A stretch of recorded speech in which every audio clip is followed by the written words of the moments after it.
আসসালামু আলাইকুম রহমতুল্লাহ। দর্শক, আমি আপনার জকিগঞ্জ বাজারের বর্তমান আপডেট জানানি লাগিয়া আমার ভিডিও ধারণ করা।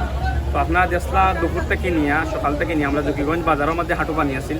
তো আলহামদুলিল্লাহ আমরা এখন দেখতে পারলাম যে জকিগঞ্জ বাজারের পানিগুলা নিয়ন্ত্রণে আইছে এবং বাজার পরিপূর্ণভাবে মানে পানিও মুক্ত আছে আর কি। আমি আপনারা দেখানোর চেষ্টা করবো ইনশাল্লাহ বাজারের দৃশ্যটা। ও যেটা জায়গা দেখেন আপনারা, এটা জায়গার মাঝে খুব বেশি পানি আছে, খুব বেশি পানি আছিল এবং আপনারা দেখছেন বিভিন্ন নিউজ চ্যানেলও এটা জায়গার মাঝে পানির অভাব ছাড়া আছিল। কিন্তু এখন আলহামদুলিল্লাহ এলাকাবাসীর সর্বস্তরের জনতার পরিশ্রমে এবং তার অক্লান্ত চেষ্টার কারণে নদীর বাঁধ দেওয়া হয়েছে। নদীর পাড়ও যেদিকে পানি আইছিল ওদিকে বাঁধ দেওয়া হয়েছে দিয়া মানে পানিগুলারে নিয়ন্ত্রণ করা হয়েছে। আলহামদুলিল্লাহ সুম্মা আলহামদুলিল্লাহ। আমরা আশাবাদী আসলাম না যে অতটুক যে পানি অত তাড়াতাড়ি নিয়ন্ত্রণ হয়ে যাব, কিন্তু আল্লাহ তাআলার ফজল যে খুব বেশি দেরি নাই, খুব কম সময়ের ভিতরে